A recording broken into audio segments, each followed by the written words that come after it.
Je devais faire mon mémoire des études de philosophie, qui n'était pas tout à fait achevé au moment où j'entrais à Saint-Louis, et j'avais mes premières sollicitations d'assistants de recherche ici. Michel van de Kerkhove avait lancé comme thème collectif de recherche du séminaire interdisciplinaire d'études juridiques dont on va parler, le thème de l'interprétation juridique. Et donc là, le lien était assez facile entre une problématique de philosophie, qui était une recherche herméneutique, avec des auteurs comme Hans-Georg Gadamer, et une application plus directe concernant l'interprétation de la loi par les juges. Alors, j'ai fait en quelque sorte une pierre deux coups, de nouveau. Quand je vous disais que ces études étaient facilitées, j'ai pu, à partir du même travail intellectuel, faire une contribution à ce premier recueil collectif sur l'interprétation en droit, qui était le premier livre noir et vert de la célèbre collection du séminaire interdisciplinaire d'études juridiques, et en même temps, moyennant quelques modifications ou ajouts, en faire un mémoire de philosophie. Et effectivement, c'était une bonne porte d'entrée pour une approche critique du droit, déjà fortement dialectique, puisque le matériau sur lequel je travaillais, c'était des dizaines, des centaines de décisions de justice. Je me rappelle avoir dépouillé le Journal des tribunaux, donc une publication professionnelle d'actualité. Je dépouillais semaine après semaine les décisions rendues par les cours et tribunaux de Belgique.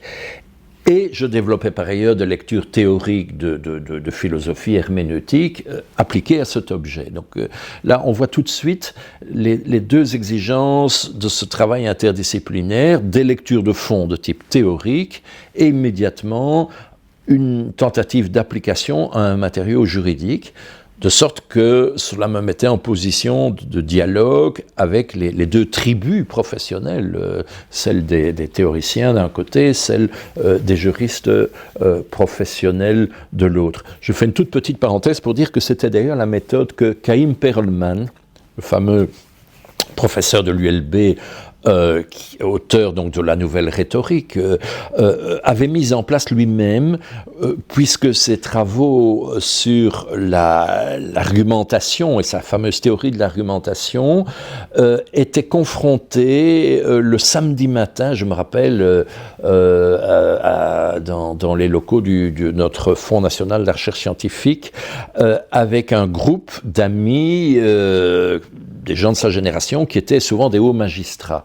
Et donc la théorie de l'argumentation était nourrie et confrontée par ce dialogue avec des professionnels du droit. C'est exactement la même méthode qu'on appliquait au séminaire interdisciplinaire dans ce dialogue. Voilà, alors votre question donc m'amène à évoquer le creuset dans lequel ces premiers travaux se sont développés, qui est le siège, le séminaire interdisciplinaire d'études juridiques que Michel van de Kerkhove avait lancé à la faculté de droit en 1973, et qui allait être aussi renforcé quelques années plus tard par la revue interdisciplinaire d'études juridiques dont j'étais le rédacteur en chef, et j'ai proposé la création à ce moment-là. Donc on avait les instruments, à la fois un séminaire de recherche et puis une revue qui était très rudimentaire, très peu professionnelle, mais enfin une revue qui était quasiment un peu militante à cet égard de ce nouveau centre de recherche qui voulait vraiment apporter un nouveau paradigme, un nouveau souffle dans les études de droit. Je vous dis, il faut vraiment mettre ça en contexte. On était au lendemain de mai 68, dans une faculté de droit assez jeune, ici à Bruxelles, à Saint-Louis, une faculté qui était limitée au premier cycle, donc qui n'était pas obsédée par la formation professionnelle, et qui bénéficiait du voisinage d'autres facultés de sciences humaines, en économie, en histoire, en philo, en littérature, en sociologie, communication. Bref, la petite université Saint-Louis était vraiment un creuset presque prédestiné, pour ces raisons que je vous dis, à développer une recherche interdisciplinaire, et nous ajoutions critique et interdisciplinaire allait devenir la marque de fabrique de notre faculté de droit. Et je ne vous cache pas qu'il y avait un côté un peu militant, on se prenait un peu pour le village gaulois dans un paysage juridique plus classique, où l'importance de la doctrine, voire même de la dogmatique juridique, était évidemment complètement prépondérante, y compris les soucis bien légitimes au demeurant, les soucis de formation professionnelle. Mais nous étions un peu en marge de ce paradigme dominant, qui était un paradigme positiviste, qui se donnait pour mission d'étudier le droit positif et dans une perspective essentiellement professionnelle. Alors, là, le point était très délicat et cette option a été vraiment mise au point dès le début. Il ne s'agissait pas de faire l'impasse sur ces études positives de droit. Jamais, au grand jamais, nous n'avons bradé, contourné ce moment, et toujours nous avons incité nos étudiants ou nos collègues, nous-mêmes, nos chercheurs, nos équipes, à toujours prendre au sérieux, comme on disait, le matériau juridique, à penser comme un juriste, au moins dans un premier temps. Quitte ensuite, dans un second temps, typique de la démarche interdisciplinaire, à prendre nos distances par rapport à ce discours officiel, entre guillemets, cette doctrine, et jeter un regard plus oblique, plus extérieur, faire un pas de côté. C'est ce que nous appelons le point de vue externe, mais un point de vue externe modéré, un point de vue externe respectueux du point de vue interne, c'est-à-dire du matériau juridique. Et ainsi étaient jetées les bases d'une méthode dialectique qui allait combiner, si vous voulez, approche juridique dans un premier temps, et puis explication ou mise en discussion critique, grâce à la mobilisation de toute une série de savoirs extérieurs, sociologiques, historiques, économiques, littéraires, que sais-je, à propos de cet objet. Et donc c'était dans ces conditions qui ont été fixées. Je travaille sur ce point pour le moment pour un liber amicorum d'un collègue qui est entré aux facultés à cette époque-là. Ces conditions ont été fixées très tôt. Ça a été notre chance, je pense, d'avoir vu clair, en tout cas sur cette option méthodologique, très tôt. Donc on peut dire que dès les années 80, le début des années 80, ce cadre méthodologique était fixé. Alors il allait se nuancer, mais en gros, cette option allait être conservée. Et si vous suivez les premiers articles dans la revue interdisciplinaire d'études juridiques, dans les années 81-82, vous trouverez plusieurs contributions qui fixent ce cadre. Et ça, c'était une grande chance parce que, à partir de là, on a pu développer nos travaux en ayant une méthodologie claire, que tout le monde n'acceptait pas, bien entendu, mais qui permettait de se positionner dans le champ des recherches juridiques. Et là, nous avons bénéficié aussi d'alliés, en quelque sorte, d'autres milieux, en France notamment, surtout en France, où ces recherches allaient recevoir un écho, un développement, voilà. Parce qu'on a à vous écouter ce sentiment d'effervescence bruxellois et jusqu'à Louvain, et effectivement vous rencontrez des groupes ou des centres de recherche avec qui discuter à ce moment-là, où vous créez un peu ce village, ce petit village qui résiste et qui se différencie, où il y a aussi des alliances qui se font, ou des modèles, ou des... Voilà. Alors, en effet, bien entendu, d'ailleurs, c'est une des caractéristiques de la science, c'est que on la fait jamais tout seul, et que le fait d'être lu, discuté, critiqué parfois, suivi aussi, on peut l'espérer dans d'autres cas, est une condition sine qua non pour que la science se développe. Et heureusement, en France notamment, il y avait un livre précurseur d'un professeur de droit de Montpellier qui s'appelait Michel Miaille, et le livre c'était une introduction critique au droit, qui était très qui était proche dans son écho d'un livre que François Rigaud avait écrit 2-3 années plus tard, aussi une introduction au droit, voilà, qui jetait un peu un pavé dans la mare de façon assez fraîche, assez décapante, décoiffante même. Et voilà, donc ça c'était un premier contact. Et avec Mia, il y a eu tout un groupe en France qui s'appelait le groupe critique du droit, avec des rencontres notamment au château de Goutelas. Voilà, nous étions proches de ce mouvement à ce moment-là. Il y a eu ensuite une rencontre vraiment décisive avec un chercheur flamboyant et ô combien sympathique, qui était André-Jean Arnaud, qui avait déjà écrit sa thèse sur l'histoire du Code civil, et avec lequel j'ai pris contact très tôt. Je me souviens du plaisir que j'ai eu le jour où j'ai reçu une réponse manuscrite. À l'époque, c'était encore avec une belle encre verte. Il écrivait au stylo à l'encre verte. Il m'a dit, bien sûr, je vais vous donner un article pour cette toute nouvelle revue interdisciplinaire d'études juridiques. Et le contact est passé tout de suite. Et André-Jean Arnaud était un rassembleur. Et avec son ami Jacques Comaille, qui écrit toujours des livres aujourd'hui, des livres fort intéressants, on y reviendra certainement, Jacques Comaille et André-Jean Arnaud ont vraiment développer une approche critique du droit dans ce qu'on a appelé le réseau Droit et Société, qui est à la fois un réseau international et la fameuse revue Droit et Société. Vous en avez la collection complète ici au-dessus de moi, peut-être qu'on la voit à l'écran, je ne sais pas. Et tout de suite, nous avons été intégrés dans le conseil de rédaction, de direction de cette revue.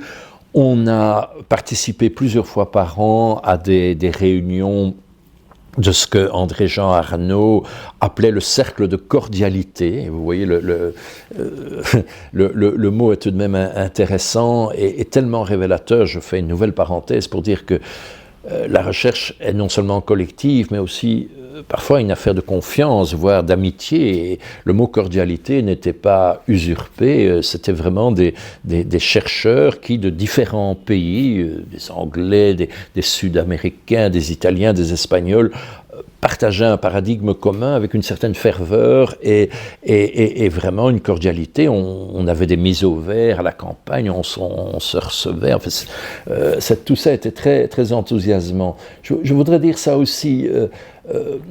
La bonne recherche, me semble-t-il, doit se faire dans un climat non seulement de confiance, mais à certains moments de jubilation. Il y avait vraiment, à ce moment, une forme de joyeux savoir, ou de gai savoir, pour parler comme Nietzsche, qui faisait que on sentait les ailes nous pousser, et nous avions vraiment beaucoup de plaisir à développer cette perspective que je qualifiais d'ascétique tout à l'heure, mais donc vous voyez que le chemin de Crète a révélé des moments vraiment heureux. Et on parle ici à bâton rompu, je me permets un autre excursus. Ça ne vous aura pas échappé que plusieurs fois dans ma carrière, à des moments décisifs, j'ai écrit à 4 mains. Et peut-être que ça vous intéresse aussi d'un peu parler de ça. Donc, la thèse de doctorat a été faite avec mon ami Jacques Lenoble, qui était 3 ans plus âgé que moi et qui était assistant à l'université de Louvain. Donc ça, c'était très, très original, très rare. Je ne connais pas d'autres exemples en Belgique, au moins en sciences humaines, depuis lors. Donc une thèse écrite, défendue à 2 auteurs, recevant le même jour 2 diplômes pour le prix d'une thèse ou d'un ouvrage. Donc là, on avait fait fort. Et puis j'ai continué cette démarche à partir du moment où j'étais assistant à Saint-Louis, puis professeur. Je l'ai continué avec Michel van de Kerkhove, puisque nous avons écrit non moins de 6 livres ensemble. Plus tard, j'ai collaboré avec mon collègue néerlandophone Marc van Hoek, qui était doyen de l'université, de la faculté de droit de Saint-Louis-Flamand. Nous avons créé ensemble, on en parlera tout à l'heure, de l'Académie européenne de théorie du droit. Voilà, encore tout récemment, je viens d'écrire une pièce de théâtre de type écologique avec un collègue et ami de l'Université libre de Bruxelles, Edwin Zakai, donc même une pièce de fiction écrite à 4 mains. Alors, bon, j'ai écrit beaucoup aussi tout seul, mais cette expérience d'écriture dialogique était intéressante. Quels sont les avantages et les difficultés? Les difficultés, forcément, on ne dit pas toujours entièrement ce qu'on veut. Bien sûr, on fait sa place à l'autre. Mais je dirais que ce prix à payer est dérisoire par rapport aux avantages de l'opération. D'abord des avantages en termes de plaisir, hein, notamment une thèse de doctorat. Vous savez que c'est souvent qualifié de traversée du désert, un moment de grande solitude. Et donc si on peut partager ces mois et même ces années avec quelqu'un d'autre, un compagnon de souffrance, ça réduit le problème. Mais surtout, l'avantage, je trouve vraiment l'avantage de l'écriture à 4 mains, c'est que ça permet de renforcer les hypothèses que l'on se formule par devers soi-même. On est obligé très tôt de les verbaliser, de les défendre, de les justifier par rapport à ce premier public, ce premier contradicteur potentiel qui est le co-auteur. Et donc on est obligé de sortir une idée un peu incoative et vague, de la sortir de l'ombre et de lui donner une consistance très tôt. Et bien sûr, les interpellations qui vont nous être opposées, les demandes de clarification vont très tôt donner une consistance plus forte à l'idée. Donc je ne parle même pas de l'apport de l'autre, mais simplement l'interpellation que l'on reçoit oblige à donner consistance à l'idée et donc une beaucoup plus grande assurance. Et bien sûr, il y a plus d'intelligence dans 2 têtes que dans une. C'est une de mes idées fondamentales, mais alors là, tout à fait fondamentale pour toute ma philosophie et même mon éthique de vie. On y reviendra en parlant du tiers tout à l'heure, mais c'est que pour moi, 1 plus 1 égale 3. 1 plus 1 égale 3, c'est-à-dire que dans le véritable dialogue avec quelqu'un d'autre, la somme des idées qui en ressort est plus élevée que l'addition des parties. Voilà, il y a une propriété émergente, il y a une plus-value qui naît de la discussion elle-même. Et bien, donc voilà, donc là, c'est une expérience. Je ne l'ai pas cherché systématiquement, mais chaque fois que j'ai pu, je m'y suis risqué de l'écriture à 4 mains, donc d'abord dans la thèse de doctorat et puis dans les livres. Mais donc votre question était plus large, c'était la question des équipes de recherche. Eh bien, oui, donc bien sûr, ce courant critique du droit se développait dans les années 80 en France, voilà. Et plus tard, mais on pourra y revenir tout à l'heure, avec mon ami Marc Fanouk, qui pour moi représentait alors cette fois-ci l'apport du monde germanique. C'est une nouvelle dialectique entre le monde latin dont je suis issu et le monde germanique qui est quand même assez différent. Grâce à mon ami Marc Fanouk, nous avons créé en 1989 l'Académie européenne de théorie du droit, dont on parlera tout à l'heure, mais qui est alors là vraiment une institution de recherche et d'enseignement totalement européenne et où voilà, cette approche critique du droit a eu l'occasion de s'approfondir et de s'enseigner.